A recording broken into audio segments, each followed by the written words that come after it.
Queridos irmãos, seja Deus gracioso para conosco e nos abençoe. Eu retribuo a gentileza do pastor Rafael pelo carinho como a igreja me recebeu a minha filha e agora recebendo a Elaine. E para mim tem sido muito bom estar aqui com vocês aqui. Aqui eu tenho me desenvolvido, crescido com vocês, aprendido com vocês. Enfim, até quando Jesus voltar, para a glória do nome dele. A nossa reflexão é com base na segunda carta de Paulo a Timóteo. Nós estamos numa série, de manhã tem uma série, à noite é uma outra série, e a segunda carta de Paulo a Timóteo, a mim, me coube o capítulo 3. A gente tem pregado por sessões, por capítulos. E o capítulo 3 da segunda carta de Paulo a Timóteo, que foi cantada aqui e falada com toda a propriedade, eu penso que não precisaria nem a mensagem, tudo já foi falado aqui. As falas e o texto por si só já nos comunicou a verdade do Evangelho.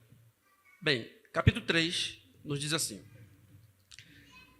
sabe, porém, isto, nos últimos dias sobrevirão tempos difíceis, pois os homens serão egoístas, avarentos, jactanciosos, arrogantes, blasfemadores, desobedientes aos pais, ingratos, irrepreensíveis, desafeiçoados, implacáveis, caluniadores, sem domínio de si, cruéis, inimigos do bem, traidores, atrevidos, enfatuados, mais amigos dos prazeres que amigos de Deus, tendo forma de piedade, negando-lhe, entretanto, o poder. Foge também destes, pois entre estes se encontram os que penetram sorrateiramente nas casas e conseguem cativar mulherinhas sobrecarregadas de pecados, conduzidas de várias paixões, que aprendem sempre e jamais podem chegar ao conhecimento da verdade. E do modo por que James e Jambres resistiram a Moisés, também estes resistem à verdade. São homens de todo corrompidos na mente, réprobos quanto à fé. Eles, todavia, não irão avante, porque a sua insensatez será a todos evidente, como também aconteceu com aqueles, digo com a daqueles. Tu, porém, tens seguido de perto o meu ensino, procedimento, propósito, fé, longanimidade, amor, perseverança. As minhas perseguições e os meus sofrimentos quase me aconteceram em Ásia, Antioquia, Licônio, Listra, que variadas perseguições tenho suportado, de todas, entretanto, me livrou o Senhor. Ora, todos quantos querem viver piedosamente em Cristo Jesus serão perseguidos, mas os homens perversos e impostores irão de mal a pior, enganando e sendo enganados. Tu, porém, permanece naquilo que aprendestes e que fostes inteirado, sabendo de quem o aprendestes, e que desde a infância sabes as sagradas letras, que podem tornar-te sábio para a salvação pela fé em Cristo Jesus. Toda a Escritura é inspirada por Deus e útil para o ensino, para a repreensão, para a correção, para a educação na justiça, a fim de que o homem de Deus seja perfeito e perfeitamente habilitado para toda boa obra. Palavra do Senhor. Irmãos, dando continuidade a essa nossa série, desse culto à noite, da segunda carta, e vamos verificar que é a partir da experiência do jovem pastor, e vamos encontrar implicações para nós membros da igreja da Carioca. Essa carta ela é rica porque nos fornece ensinamentos. Isso porque ambas as cartas pastorais, essa em particular, tem foco na orientação em Timóteo. É a segunda carta que Paulo escreve. Essa em particular, o foco da fala de Paulo visa Timóteo, o CPF Timóteo, o coração de Timóteo. Não visa orientar Timóteo no pastoreio. Pode até que ser. Visa orientar Timóteo quanto ao seu próprio pastoreio, quanto ao cuidado dele mesmo. Por isso que essa carta ela encontra fundamento para mim e para você nesta noite. É uma carta para Timóteo, para o seu relevo pessoal. É sobre ele e não é sobre a igreja. Não há orientações, por exemplo, nessa carta, quanto à melhor maneira de conduzir os oficiais da igreja, como deve se portar um bispo, como deve se portar um diácono, conforme vemos na primeira carta. Não há orientação, por exemplo, como Timóteo deveria lidar com as diversas faixas etárias da igreja, como vai lidar com as mulheres, como vai lidar com os senhores, como vai lidar com as crianças. Não é sobre essas orientações. E qual a razão pela qual essa carta foca mais em Timóteo, no seu cuidado pessoal? Porque Paulo já encontra um Timóteo meio cansado, apesar de novinho. Timóteo já está meio cansado, apesar de novo. Natan, pastoreia isso. Você é quem quis, melhor dizendo. Deus é quem chamou. Timóteo já estava meio cansado, apesar de jovem. Ainda na primeira carta, ele foi desacreditado em razão da sua juventude. Na primeira carta, Timóteo passa por essa dificuldade. Jovenzinho, e ele foi desacreditado. E Paulo ele foi veemente para Timóteo, dizendo o seguinte: ninguém despreze a sua mocidade. Não permita, Natan, não permita, pastor Rafael, não permitam que em razão da sua idade vocês sejam desqualificados, vocês sejam desconsiderados. É isso que Paulo falou para Timóteo. Ninguém despreze a sua mocidade. E como você vai fazer isso, Timóteo? Qual o contraponto? Como você vai compensar a sua pouca experiência do ponto de vista da idade? E ele vai dizer o seguinte: torne-se padrão, referência, paradigma dos fiéis, na palavra, no procedimento, no amor, na fé e na pureza. E nessa carta vemos Paulo orientando a lidar melhor também com a sua mocidade, né? Foge outro si das paixões da sua mocidade. Timóteo, cuidado com os arrobas da mocidade, com a paixão da mocidade. Não se permita ser vendido pelo ímpeto da sua juventude enquanto pastor. Não é assim? A mocidade é assim. A paixão da mocidade ela é meio inconsequente. Na realidade, o apaixonado por si só é inconsequente. O apaixonado ele não mede, vamos pensar na relação entre pessoas. O apaixonado, o homem, o rapaz, o namorado apaixonado, ele não faz continha. Ele quer lhe dar um presente, ele quer levar para os restaurantes, depois a conta chega. O apaixonado não quer saber se o assalto está comendo solto, ele quer atravessar de um lado para o outro para encontrar com aquele que é objeto da sua paixão. Não é assim que funciona? Apaixonado é isso. Então, Paulo está dizendo o seguinte: guardadas as devidas particularidades, Timóteo, tome cuidado com as paixões da sua mocidade. Foge outro sim das paixões da sua mocidade. Outra razão, além do foco estar em Timóteo, qual a outra razão pela qual Paulo procura escrever para Timóteo? Irmãos, é que o velho e o bom pastor Paulo já estava em celebração de partida. Então ele encontra alguém que está cansado, ele encontra alguém que está doente do estômago, ele encontra alguém que estava sendo desacreditado, ele encontra alguém que tinha um desafio muito grande naquela igreja de Éfeso. E agora, não obstante isso, ele se encontra na seguinte situação: fim da vocação, fim do ministério. Percebe, irmãos, que a tônica da carta é essa, a mudança. Tu, porém, não é isso que vemos? Tu, porém, tens seguido de perto, tu, porém, permanece naquilo, sabe, porém, isto que nos últimos dias, tu, porém, Timóteo, tu, porém. E aí, a mudança abrupta, capítulo 4, versículo 6. Porque, quanto a mim, Timóteo, faça isso, porque, quanto a mim, já estou sendo oferecido por libação. Ou seja, a libação fazia parte do rito do sacrifício, era o derramar do óleo, ou do azeite, ou do vinho sobre a oferenda. Ou seja, começou o rito do sacrifício. A minha vida está por fim. Já estou sendo oferecido por libação e o tempo da minha partida é chegado. E aí ele fala das coisas mais lindas e emocionantes das Sagradas Escrituras. Combati o bom combate, Timóteo. Acabei a carreira e guardei a fé. Já agora a coroa da justiça me está guardada, a qual os retos de juiz me dará naquele dia, e não somente a mim, mas também a todos quanto amam a sua vinda. Por isso que ele falou, Timóteo. Ele orientou Timóteo porque, quanto a ele, já estava chegando o fim.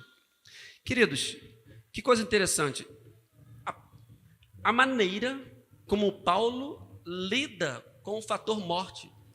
Eu não vejo Paulo falando com pesar.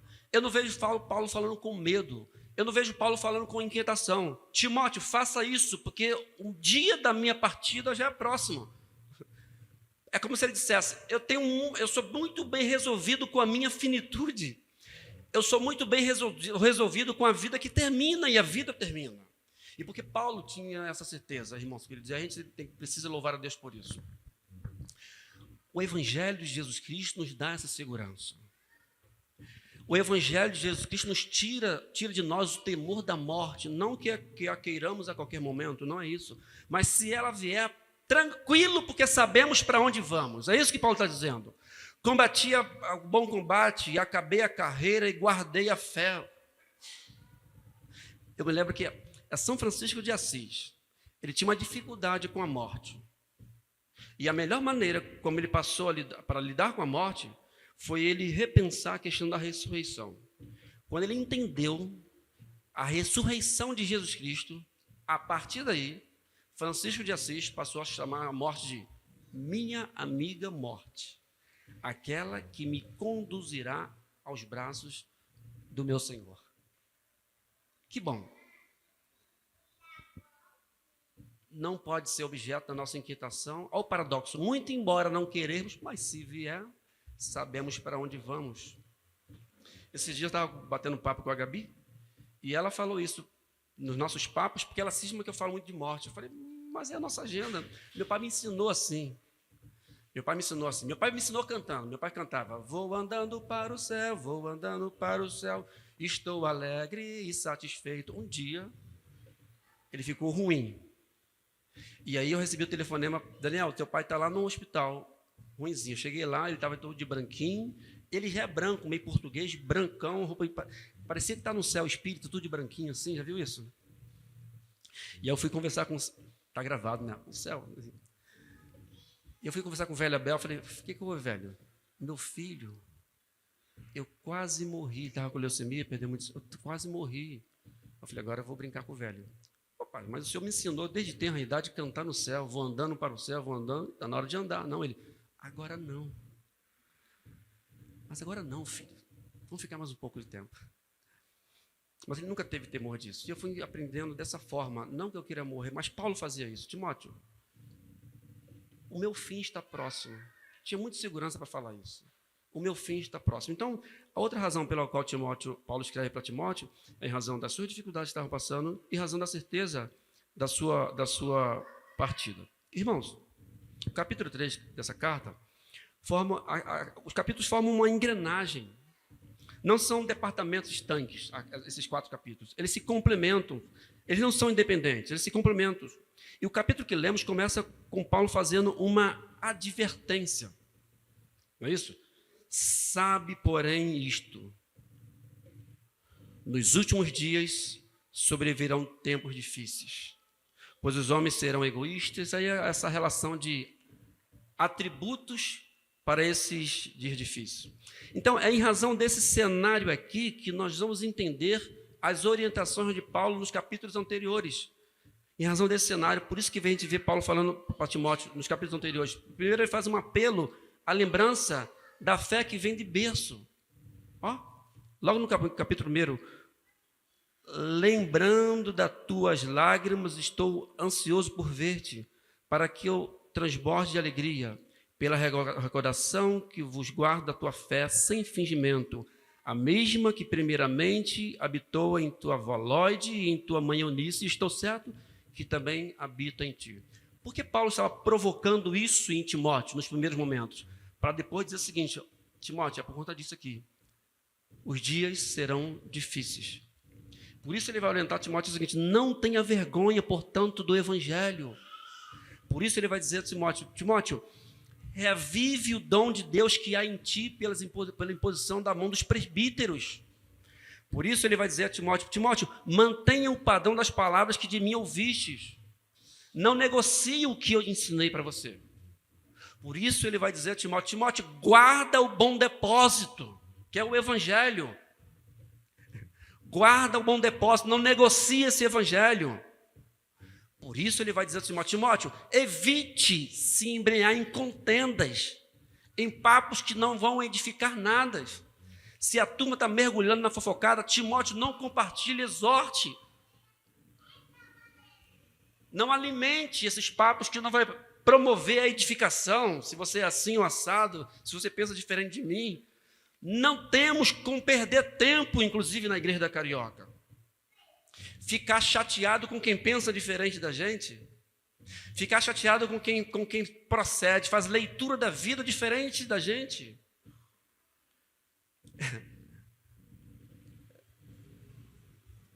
É isso que ele está dizendo a Timóteo. E aí ele vai falar o seguinte: Timóteo, procura apresentar-te a Deus aprovado, como obreiro que não tem como se envergonhar. Ele vai continuar falando para Timóteo: Timóteo, participa dos meus sofrimentos como bom soldado. Nenhum soldado em serviço se preocupa, se envolve com as coisas desta vida. Porque o seu objetivo é agradar aquele que o arregimentou, aquele que o chamou. Você, como soldado, não pode se consumir demasiadamente com as necessidades da vida. E é o que falamos pela manhã. As necessidades da vida serão supridas. Lembra que falamos? Não andeis ansiosos por coisa alguma. Quanto é que ao vez de comer, quanto é que ao vez de beber. Porque o Pai Celeste sabe que vocês têm essa necessidade. Ou seja, não se envolvam emocionalmente, não se desgastem emocionalmente, que isso, Timóteo, não te roubem a paz. Porque o seu objetivo é agradar aquele que te chamou para essa grande batalha, a batalha da fé. E a causa desses dias difíceis, irmãos, segundo o texto que lemos, não estão em coisas, mas em pessoas. É como se ele dissesse a Timóteo: Timóteo, Natan, o mundo não é para amadores. Relações humanas é complicada. Ele está preparando alguém que vai lidar com pessoas. E ele deu ali a relação de comportamento dessa turminha com quem ele vai sair para evangelizar, com quem ele vai sair para estudar, com quem ele vai lidar no estudo, no trabalho, na igreja, enfim. É mais ou menos esse padrão. E diante desse cenário de comportamento adverso das pessoas, você precisa tomar cuidado. Por isso ele dá aquelas orientações anteriores. Porque os dias serão o quê? Difíceis. E é claro, nós não somos crianças aqui. Ele adverte Timóteo quanto a tomar cuidado com esse tipo de pessoa, mas também eu e você precisamos tomar cuidado a fim de que não sejamos esse tipo de pessoa para o nosso próximo. Lembra daquela história? Meu filho se envolveu nas drogas, porque ele andava, como? Completa. Em má companhia. O nosso filho nunca é a má companhia. A má companhia é o outro. Né? Estou dando conta que esse tipo de comportamento, essa relação aqui, nós, eu e você, de per si, se não crucificarmos o impostor que vive em nós, nós podemos também encampar, assumir esse mesmo comportamento e sermos o agente da aflição do esposo, da esposa, do namorado, do membro da igreja, do colega de trabalho. Que Deus nos livre disso. Os dias são difíceis. Qual a linha de ação que Paulo tomou para que, diante desse cenário, Timóteo pudesse continuar firme na fé? E aí é o que eu vou propor aqui com os irmãos. Primeiro, Timóteo, ou cada um de nós, foquemos nossas lentes para pessoas que, com suas vidas, fazem contraponto com as mencionadas nas listas anteriores, ou na lista anterior. Vou repetir. Aquele grupo, Paulo falou, foge dessa turma. E agora, se eu fujo de uma turma, né, eu preciso me alinhar, caminhar com outro grupo. E aí é o que a gente vai ver nos versículos 10 e 3. Tu, porém, tens seguido de perto o meu ensino, o meu procedimento, propósito, fé, longanimidade e perseverança. As minhas aflições e os meus sofrimentos, tais quais me aconteceram, Antioquia e Icônia, que variadas perseguições tenho suportado, de todas, entretanto, Deus me livrou. Ou seja, Paulo nos ensina que Timóteo deveria acompanhar esse tipo de comportamento. Qual é o comportamento? Se mire naquelas pessoas que podem acrescentar algo para você. E quais são essas pessoas? O próprio Paulo e também a sua avó Lloyd e a sua mãe Eunice. Eu nunca sei, é o contrário? É isso mesmo? Ou seja, foquemos, se em relação àquele grupo, Paulo nos orienta para que nos afastemos, para esse grupo devemos seguir. O grupo anterior devemos nos afastar. O engraçado é que ele fala bem assim, tendo forma de piedade, negando-lhe, entretanto, o poder. Foge também destes. Ou seja, o grupo anterior é o do mundão. Agora ele encontrou que não só no mundão, mas dentro da igreja também, que ele está dizendo o seguinte, tem forma de piedade. E ele está dentro da igreja, ele vai usar uma expressão muito interessante. Pois entre eles se encontram os que penetram sorrateiramente nas casas. Tem pessoas assim na igreja, que vão sorrateiramente nas visitas, minando, e faz isso de forma piedosa. No entanto, Paulo está dizendo o seguinte, que negam o poder de Deus.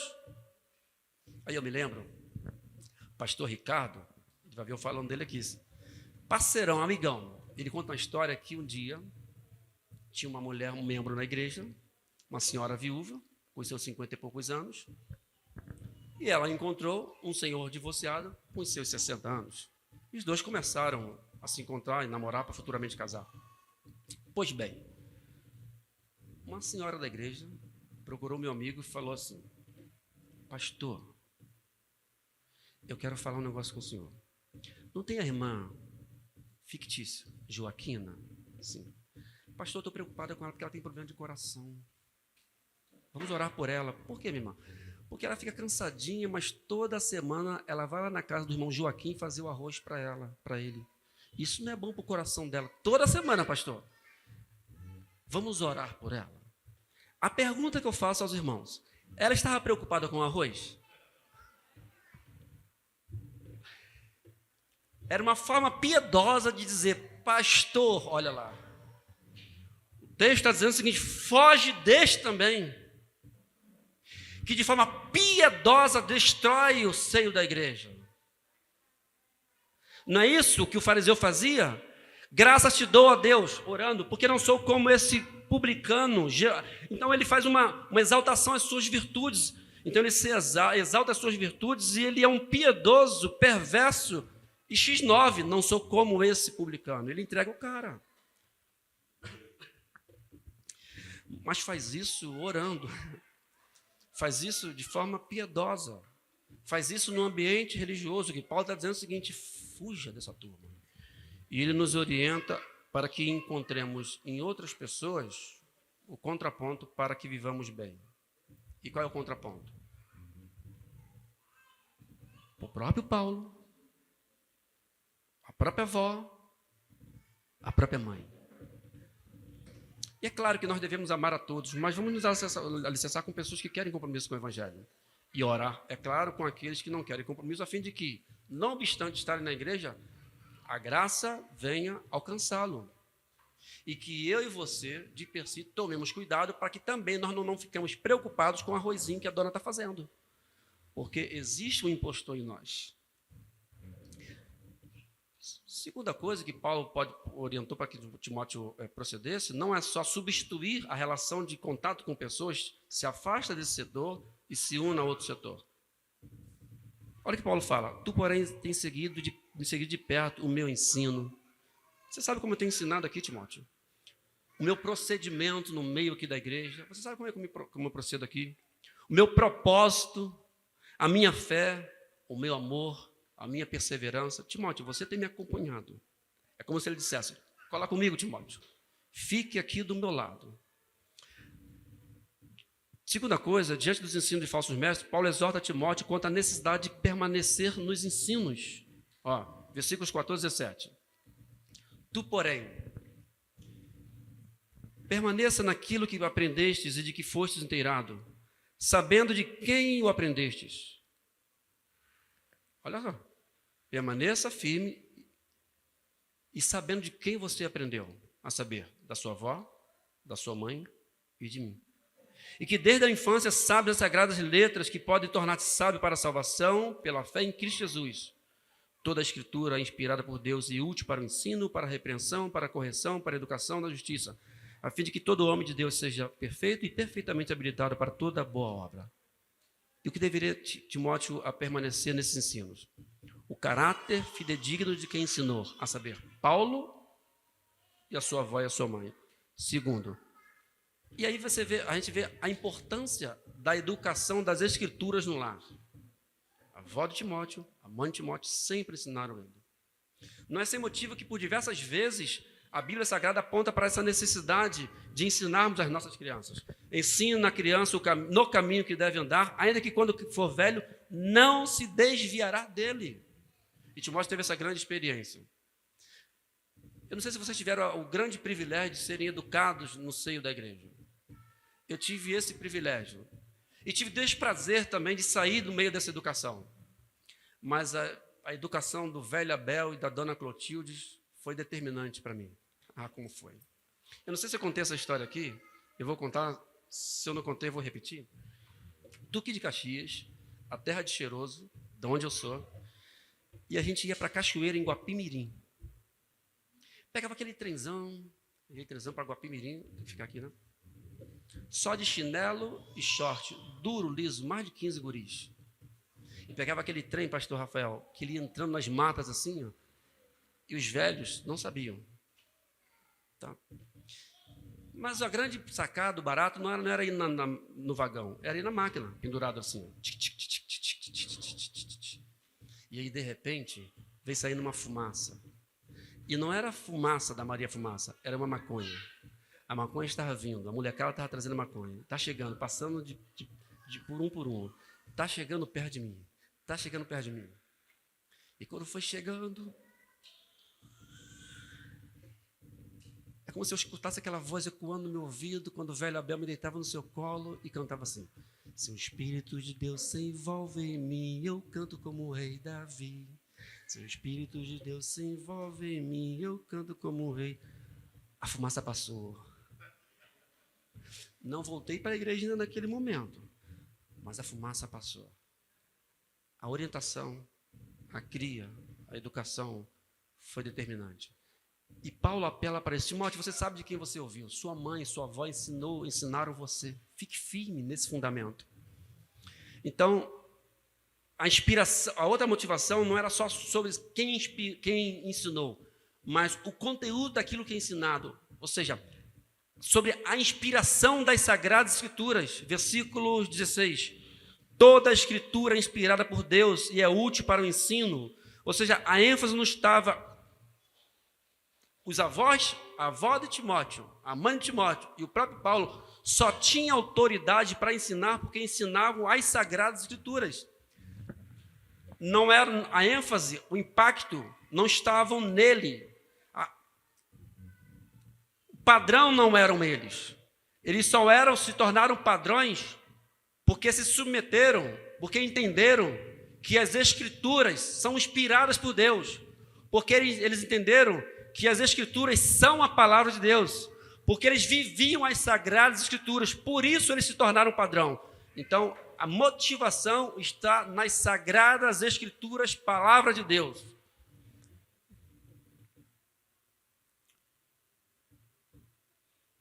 Elas foram escritas por inspiração. Por isso, ela não é objeto de questionamento. Para o mundo é loucura, para nós é a palavra de Deus. É o meio através do qual Deus fala com cada um de nós. Não é isso? Inspiração é isso. Pessoas de diversas épocas, de idades diferentes, de ambientes diferentes, profetas que nunca se conheceram, nunca se viram, todos eles, de per si, foram tomados pelo Espírito Santo de Deus. E eles foram inspirados, é isso mesmo, inspiram. Tomaram para si as Sagradas Escrituras, ou seja, tudo quanto eles falaram, tudo quanto eles escreveram, passaram sobre o crivo da inspiração. Logo, palavra de Deus. Por isso, irmãos queridos, nós não podemos abrir mão do contato com essa palavra. Se ela é palavra de Deus, fala de Deus a cada um de nós, a maneira como Deus entendeu ser a regra para que com Ele nós estabelecêssemos contato, comunhão, aprendizado com Ele, não ousemos abrir mão de tão rico privilégio de ouvir a sua vontade para cada um de nós, revelada nas Sagradas Escrituras.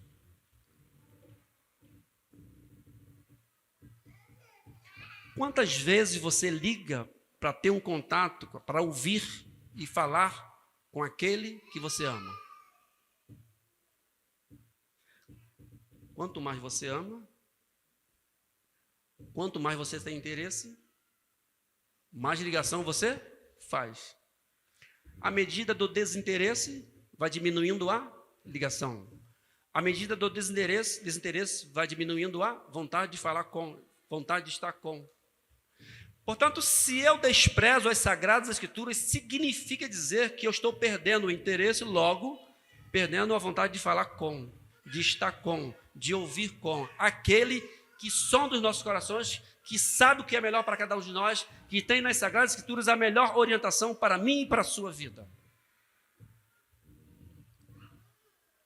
Por que não podemos abrir mão disso, irmãos queridos? O próprio texto responde. Toda a Escritura, ela é inspirada por Deus e ela é o quê? Útil. Ela é útil. Não posso abrir mão por quê? Porque ela é útil. O que é uma coisa útil? Que tem serventia, que satisfaz uma necessidade, que é proveitosa. O que eu faço com coisas inúteis? Desapego, né? Não tem um site agora de desapego, não é isso? OLX? Então, se tornou inútil para você, de repente para outra pessoa é útil. E aí você desapega, porque não é útil. Aquilo que não é útil para você, você não tem interesse. Paulo está dizendo que toda a Escritura é inspirada por Deus e ela é útil. Útil para quê?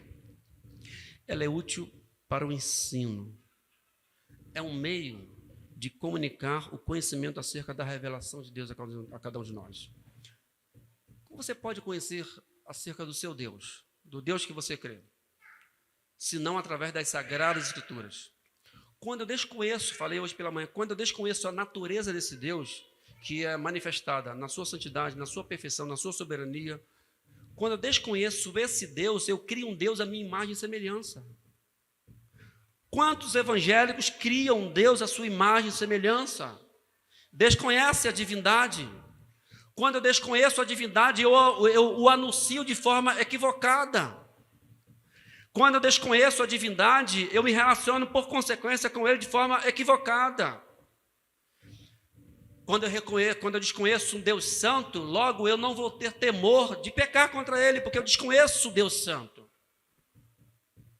Quando eu desconheço que ele é soberano sobre a minha vida, eu vou começar a questionar os eventos da vida.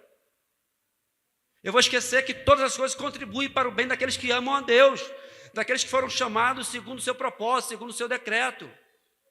Quando eu esqueço que ele é justo, eu vou tentar estabelecer o meu próprio padrão de justiça e vou julgar conforme o meu viés, conforme o meu entendimento.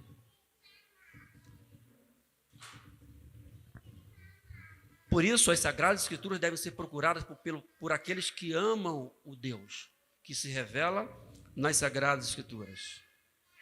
Ela é útil para o ensino. Ela é útil para o ensino, é um meio de comunicar. Ela é útil também para a repreensão, não é isso? É preciso fazer advertências baseadas nas Sagradas Escrituras, na palavra. Como a gente vai advertir o irmão? Com base, o parâmetro são as Sagradas Escrituras, a advertência em amor. Os erros e doutrinas e condutas devem ser refutados em amor. A gente não pode ficar fazendo média. Opa, a heresia, o irmão é parceirinho. Eu não tenho compromisso com parceirinho herege. Não é questão de parceiro. Está errado. Mas o irmão é tão sincero. Sim. Martin Lloyd Jones tem um livro, o título do livro de Martin Lloyd Jones é Sincero, vírgula, porém errado. Sincero, mas está errado. As Sagradas Escrituras ela deve ser utilizada para nos blindar das heresias, para dar firmeza nas nossas decisões. Martim Lutero, quando por ocasião da Reforma Protestante, ele foi convocado pelos príncipes, pela liderança da época, para se retratar, para negar veementemente tudo o que ele havia falado.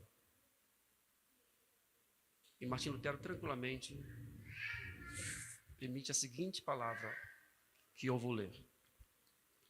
A menos que eu seja convencido pelas Escrituras e pela razão pura, e já que não aceito a autoridade do Papa e dos concílios, pois eles se contradizem mutuamente, minha consciência é cativa à palavra de Deus.